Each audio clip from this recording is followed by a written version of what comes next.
Hello guys! Magandang hapon sa inyong lahat.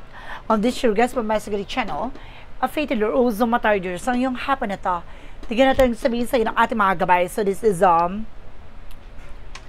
weekly gabay for the month of July 8 hanggang July 14 for the sign of Libra. So Libra, welcome sa my channel. Ano kayang messages, advices, and spirit guides ang ating masasaga for today's video? Kanina kayang energy or kaganapan sa buhay ng mga Libra signs ang ating mga hagilap. So guys, this reading is a general reading lamang, hindi lahat makaka-resonate. Kunin lamang po ang makaka-relate sa inyo. And comment down below kung kaninong energy ang ating nasaga. Because don't forget to like and subscribe my channel and hit the notification bell for more videos updates. Maraming salamat po sa mga walang sawang pagsuporta sa aking channel. Lalo-lalo na ang skip ng adsaway pagpalaing kayo ng Diyos at may kapal siksik-liglig na gumapo na biyayang manambalik sa inyo. So let's see guys, what is the messages? Advice sa iyo ng ating angel spirit for the sign of Libra. So let's see and watch this.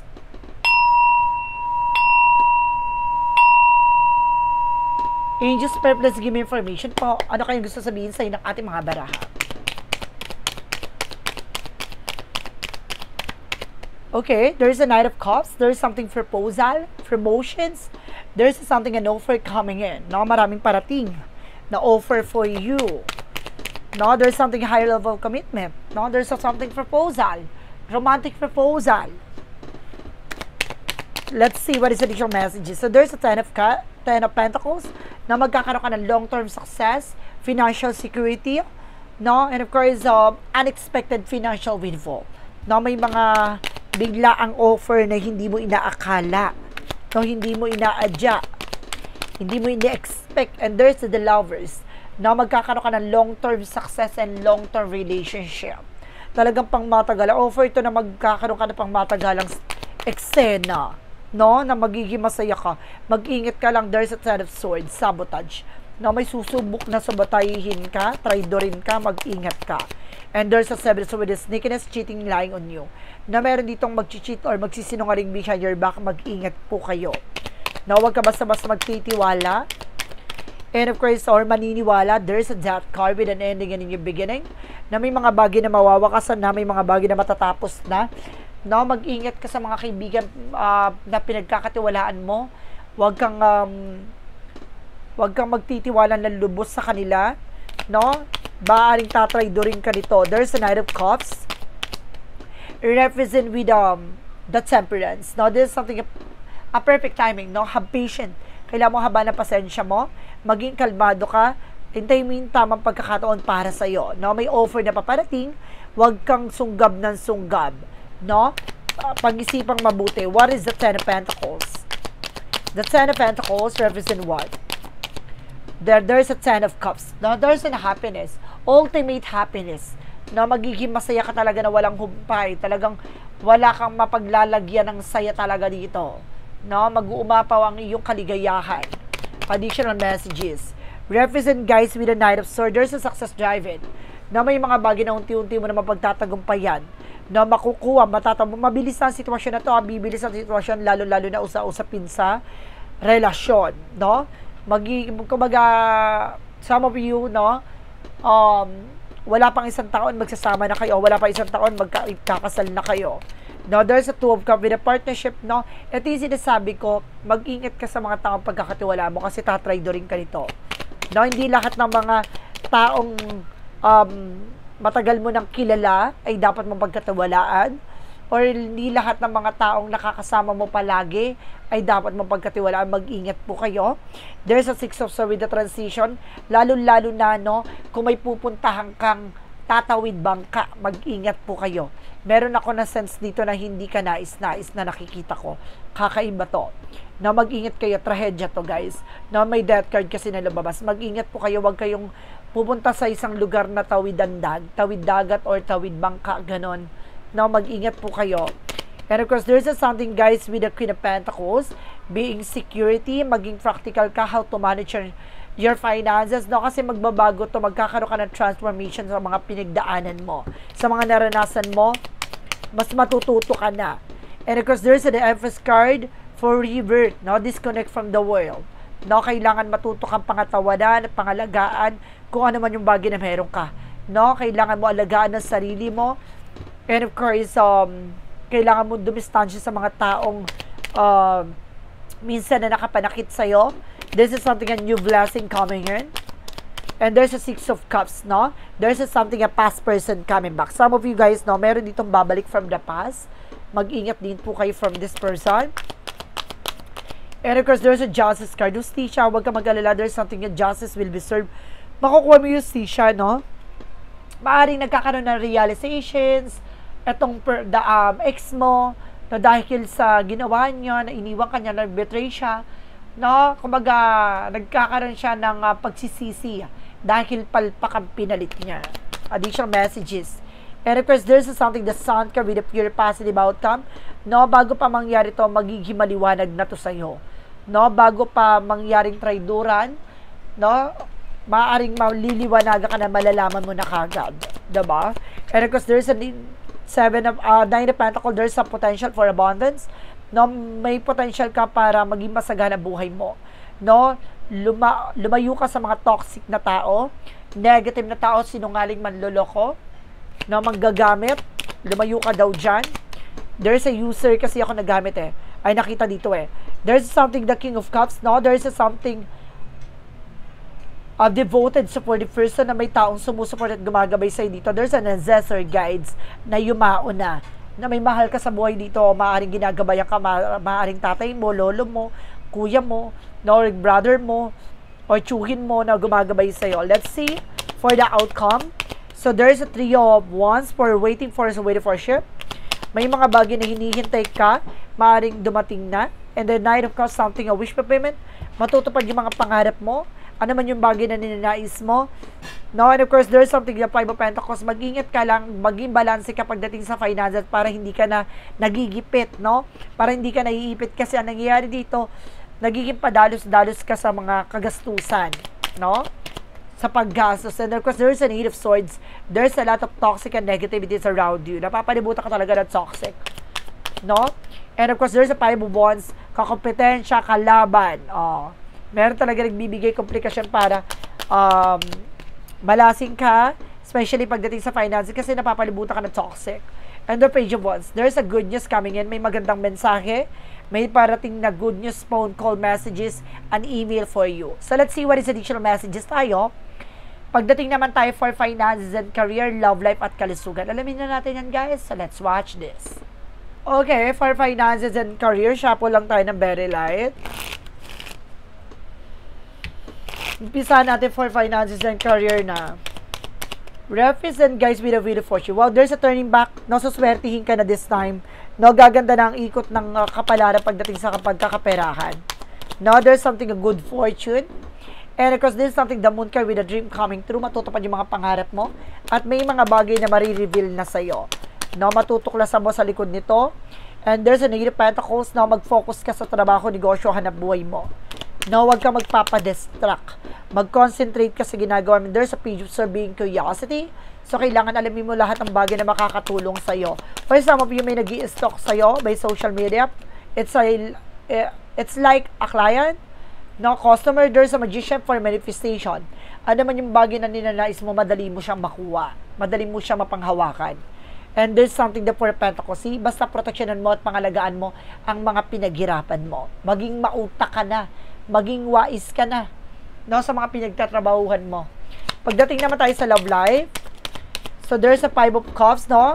In reverse, meron ditong unti-unti mo na matatanggap, no? Meron ditong na-disappoint at the same time, nagsisi sa mga ginawa nila sa'yo, no? And of course, there's an Emperor. Magiging mas mature ka na ngayon, hindi ka na magpapauto pagdating sa buhay pag-ibig, no? Kumbaga, ikaw na yung magko-control ng situations. At the same time, there's the King of Pentacles, na magkakaroon ka ng security and practicality pagdating sa finances. At the same time, there's a Two of Swords. No, there's a decision that you need to make. Kailangan mo mag-decision pagdating sa love life. No? And there's the Kingman in reverse. Something nakakaranas ka ng delays and cancellation, or either yung person mo is, or ikaw at ang person mo ay maaring lutang, balisa, And of course, guys, there is something, the Three of Swords, makaka-recover na kayo from the pain. Sa lahat ng bagay na naramdaman, naranasan nyo, makaka-recover na kayo. And of course, there's something, the Seven of Wands, that you are being protected. Protektado na kayo sa mga taong gustong gumawa ng hindi maganda sa inyong relasyon, sa inyong buhay, sa inyo ng person mo. Let's see. Pagdating sa kalusugan, so there's a Six of Wands for victory, na magtatagumpay ka pagdating sa kalusugan mo, gaganda ng pakiramdam mo. And the Queen of Swords, no, lilinisin mo yung mga bagay na magbibigay balakid sa paligid mo. And of course, there's a Four of Wands by celebration. Wow! Some of you guys na magkakaroon ng celebration, family gathering, and there's a judgment. Pinapaalalahanan ka, ha? Huwag ka umatim ng mga birthday na malalayong lugar. No? And there's a High Priestess. There's a something, a mystery. Maraming bagay na nakatago dito sa likod ng judgment. May paalala na kailangan mag-ingat ka. And of course, sinasabi, with the Eight of Cups, kailangan mong i-let go, no? Itigil na yung mga nakasanayan mo. And there's an Eight of Swords, no? Ay, Knight of Swords, no? Nagkakaroon ka ng anxiety, sleepless nights, kasi sa stress, no? Dahil sa worries, no? There's a strength, be confident, basta lakas mo ang loob mo. No, wag kang mag-alinlangan, wag kang matakot, no, sa mga susunod na araw, baka wala kang kitay, wala kang pera, ganito, ganyan. I-surrender mo lahat, no? Hayaan mo ang ating Panginoong, ating gabay na ibigay niya yung opportunity na yan para matulungan ka. No, meron tayong blessing this, guys. There's a God will provide. No, maniwala ka sa kanyang ibibigay niya. Hindi mo pa hinihingi, ibinibigay niya na. So, let's see what is additional messages with the magical fire messages, advices, and request. Pick a card, yes or no. Then, of course, kung bago ka sa channel ko, guys, ang pick a card, yes or no, pwede ka magtanong, no? Isa lang ang magiging sagot dyan. Within 1, 2, or 3, comment down below kung anong naging sagot sa tanong mo. Or ano yung magiging sagot sa tanong mo dito sa dulo na reading na to, panoorin mo. So, let's see what is additional messages with the magical fire messages. Represent what? So, let's watch this. Okay, with the magical fire messages, represent what? With the magical fire messages. Okay, birthday. Now, there's something in birthday season na maaaring malapit na yung birthday mo, or mayroong birthday na pupuntahan. There's an autumn with a harvest moment. No, aani ka na. Lahat ng mga bagay na pinaghirapan mo, pinagpaguran mo, aanihin mo na to. And there's something, be yourself. Basta maging totoo ka sa sarili mo. No, stop trying so hard to control this situation. No, iwasan mo magpanggap. Basta maging totoo ka sa sarili mo. You have the personal power. No? So, let's see what is the yin and yang oracle card. And this is something, guys, with an action and movement. Magkakaroon ng changes and development, beginning. And there's something of travel, communications, messages. Maraming mga parating na mensahe sa ng ating gabay. You need to pay attention. Okay, for synchronicities represent what? So, there's something star. Healing, recovery, hope. Now, and this something wildness, so magiging mas mabagsik ka o palaban ka na. No, dahil sa mga naranasan mo. And there's a night vision. Unti-unti mo na masisilain, makikita yung possibilities. No? And there's something a speed with something a speed for movement, action, something like that. Bibilis ang takbo ng sitwasyon mo. Let's see what is the Roman stage for Mystic Love Oracle deck. And there's a compromise and making changes, no? Unti-unti na magbabago ang sitwasyon mo. And of course, there's an honesty and truth, no? Ilalabas natin ang katotohanan dito at unti-unti mong masisilayan lahat ng katotohanan sa likod dito. There's something heartbreak, no? Mayroong bagay na nabasag dito. Ang tiwala, no? O pagmamahal. So, let's see what is an angel's number. Meron ako nakita talaga dito na insight of awareness talaga. Nakita mo yun, there's an eye na nag-represent with something in insight, visions. Angel's number. There's a 1440 with a light up. Focus on your needs, desires, and habits. Everything is more accessible with the light attitudes. You will be blessed with a new opportunities and new friend or an addition to your family, good vibes, and speed up of the process. No, bibilis ang takbo ng sitwasyon. No, kailangan mo ng respeto at coordination sa require balance, no, with your family, with your loved ones. Mag-ingat ka lang sa mga tao nga pakikitunguhan mo, pagkakatiwalaan mo. So, let's see what is additional messages. Basta mag-focus ka, ano ba talaga yung priorities mo? Ano ba talagang gusto mo? With the Money Move Oracle deck. And there's a home base, no? change your environment. Ibig sabihin dito, nasa paligid mo lang ang minsan lumalason at sumisira sa'yo. What lies beneath with the hidden future? Ano yung mga bagay na nakatago sa hinahanap mo? What lies beneath with the hidden future? Represent guys with the destroyed. Talagang merong bagay na nabasag at nasira na hindi na muling mababalik pa yung tiwala, no? And of course, there's something guys with a private relationship. Pagdating sa relationship, kailangan mag-private ka na, ha? Huwag na kayo nag-share ng information sa inyong karelasyon. Let's see what is clarifying for a love situation. Represent with the lighting strikes. Dismantle outdated ways of being to get a fresh start. No, parang hudyat to na maaaring kailangan mo na magsimulang muli. No, maaaring ito yung parang wake-up call. Parang ginigising ka sa katotohanan na mag-pay attention ka na sa pagdating sa relasyon. Diba? What is a shadow work represent what? Huwag mo nang tignan yung nakaraan, tignan mo na yung kasalukuyan mo. What is a shadow work represent what? And there's something unmasking truth. Self-examinations, revelations, no? The eye sees only what the mind is prepared to know, no? Ang mga mata mo ay maaaring ipakita lahat ng bagay, or may mga bagay na nakikita mo lang ng mga mata mo pero hindi nakikita ng isipan mo at ng puso mo, diba? So let's see what's the clarifying for a life situation. For clarifying for a life situation, represent what? Represent with past progress. Move forward with a swift precisions and do what must be done now. So, kumbaga, kailangan mo magpatuloy. And of course, kailangan mo tignan yung mga bagay na natapos na at yung mga bagay na mangyayari pa, no? Kailangan tignan mo yung mga changes and of course, development na nangyayari sa buhay mo.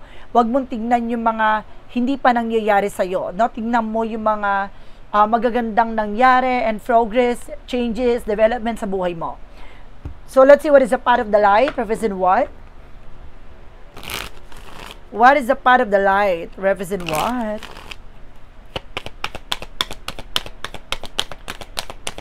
What is a part of the light? Represent guys with the protections. I am divinely guided, protected, surrounded by the light and love at all times. I trust in the God, the protection of the universe, knowing that I am safe, secure, and guided. No harm can come to me, for I walk into the light of divine protection. So, alam mo, protektado ka. No, ngayon alam mo na ginagabayan ka ng ating angel spirit. No, hindi na hinahayaan na tuluyang ka mapahamak. Bagkus, binibigyan ka niya ng babala, paalala, para nang sa ganon, mag-pay attention ka. Susubukan ng iyong pananampalataya at paniniwala dito. Natin, sinasabi sa'yo dito, titignan kung hanggang sa ka kumakapit sa kanya, kung naniniwala ka sa mga signs at signos na ipinababatid niya sa'yo. Kaya kailangan mag-pay attention ka. May mga babala, binabahagi sa'yo, may mga pangitain, pangitain, predictions, and of course, intuitions na ibinabahagi sa'yo, kaya kailangan makinig ka. So, let's see what is a pick a card, yes or no. Alamin na natin na magiging sagot sa tanong mo. Let's watch this. Okay, so let's see. What is the yes or no pick a card? So, let's start with the number 1. No, kasi sino yung magiging, sino yung nakapili na number 1 na ito na yan?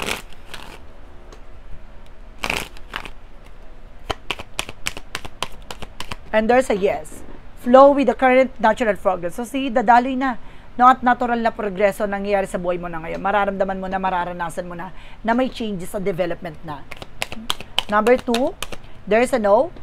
Obstacle too large, seek another way. No? Malaki itong pagsubok na pinagdadaanan mo ngayon. Humarap ka ng ibang paraan para makalahit, makawala ka dyan. Huwag ka magpapastak dyan. Huwag ka mananatili dyan. Kailangan mo humanap ng paraan para makalaya ka dyan. Now, there is a number 3. Yes. Make a splash, deep dive, flowing easily to your life, no?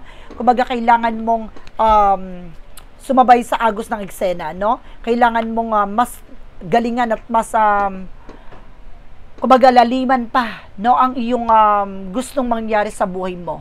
Huwag mong hayaan na dalhin ka nila, no? Hayaan mo na dalhin mo yung buhay na meron ka. Ikaw yung gagawa ng sarili mong kapalaran, no? So, guys, this is a weekly gabay for the month of July 8 hanggang July 14 for the sign of Libra. So, Libra, maraming salamat po for this wonderful reading. So, once again, this reading is a general reading lamang. Hindi lahat makaka-resonate, kunin lamang po ang makaka-relate sa inyo. and comment down below kung kaninong energy ang ating nasaga. Because don't forget to like and subscribe my channel and hit the bell for more videos. Update ko, maraming salamat po sa mga walang sawang pagsuporta sa aking channel. Lalo-lalo na ang skip ng adsaway pagpalaing kayo ng Diyos at may kapal. Siksik, digdig na gumapo na biyayang manang balik sa inyo at maraming salamat po. And see you in the next video. Bye-bye and babush!